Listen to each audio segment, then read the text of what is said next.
नमस्कार, स्वागत है आपका जनसत्ता में। मैं हूं विभावरी दीक्षित और लेकर आई हूं आपके लिए इस वक्त की ताजा खबरें।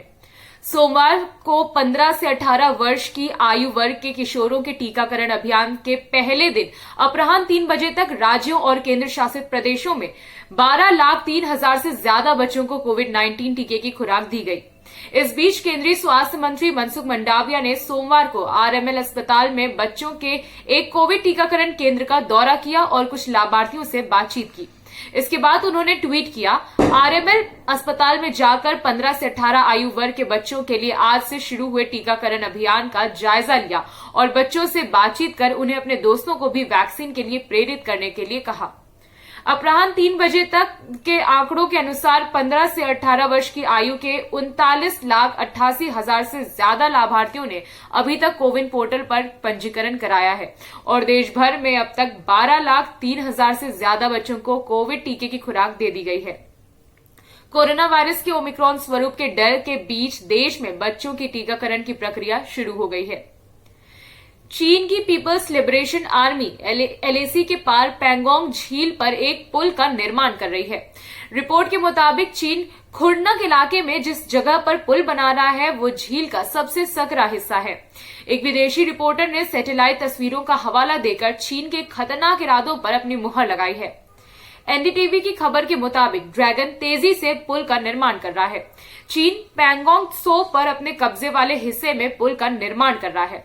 खबर के अनुसार अगस्त 2020 में भारतीय सेना ने पीएलए को साउथ बैंक पर जो शिकस्त दी थी उसकी चोट उसे गहरी लगी है। हालांकि कमांडरों की बातचीत के बाद दोनों देशों की सैन्य टुकड़ियां गतिरोध वाले इलाके से पीछे जरूर हट गई थी, लेकिन बाद में ऐसी रिपोर्ट आई थी कि चीन ने उस इलाके पर अपना इंफ्रास्ट्रक्चर मजबूत करना नहीं छोड़ा।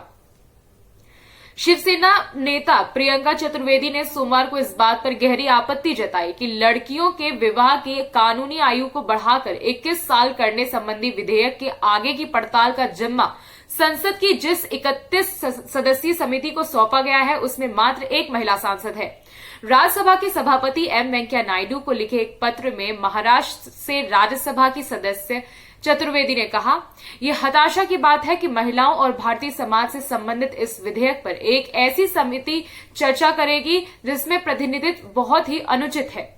द्रमुक के नेता और लोकसभा सांसद कनिमोझी ने भी समिति में महिलाओं का उचित प्रतिनिधित्व न होने पर आपत्ति जताई।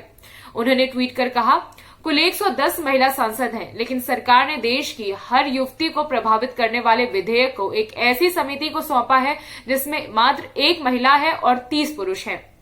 महिलाओं के अधिकार पुरुष तय करते रहेंगे और महिलाएं महज मूक दर्शक बनी रहेंगी।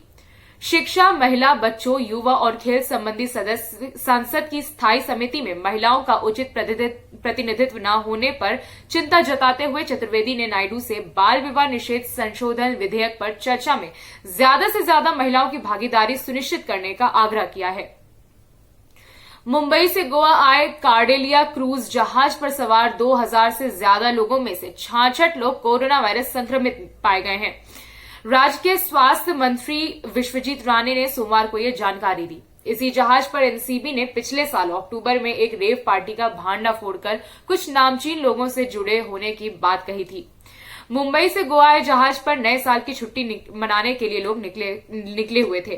पीपीई किट पहने हुए एक चिकित्सा दल यात्रियों और चालक दल के सदस्यों की आरटीपीसीआर जांच करते हुए पहुंचा और नमूना लेने की प्रक्रिया सोमवार दोपहर तक जारी थी। एक अधिकारी ने बताया कि जहाज के चालक दल का एक सदस्य रविवार को कोरोना वायरस से संक्रमित पाया गया था, जिसके बाद इस पर सवार सभी लोगों की जांच करनी जरूरी हो गई। अधिकारियों ने निर्देश दिए थे कि जब तक आरटीपीसीआर जांच का नतीजा नहीं आ जाता तब तक किसी को भी जहाज से उतरने की अनुमति नहीं दी जाएगी। पीठ के ऊपरी हिस्से में तकलीफ के कारण दक्षिण अफ्रीका के खिलाफ दूसरे क्रिकेट टेस्ट से बाहर हुए भारतीय कप्तान विराट कोहली की स्लिप डिस्क की समस्या फिर से उभर गई है, जिसकी वजह से 2018 में इंग्लिश काउंटी क्रिकेट नहीं खेल सके थे। कोहली अगर खेलते तो ये उनका 99वां टेस्ट होता, लेकिन उनकी फिटनेस समस्या ने उनसे जुड़े मसलों को और बढ़ा दिया है। उन्होंने रविवार को दोपहर को नेट पर अच्छा खासा अभ्यास किया और कोच राहुल द्रविड़ ने भी कोई संकेत नहीं दिया कि उनकी 3.5 साल पुरानी तकलीफ फिर से ताजा हो गई है। कोहली ने अपने अभ्यास सत्र से जुड़ी तस्वीरें भी डाली थी, यानी कल तक वो ठीक थे और टेस्ट के दिन सुबह ही उन्हें तकलीफ शुरू हुई। वहीं उनकी IPL team royal Challengers Bangalore ने केएल राहुल की तस्वीर के साथ ट्वीट किया, अब नजरें वांडरर्स पर जहां टीम इंडिया के पास श्रृंखला जीतने का मौका।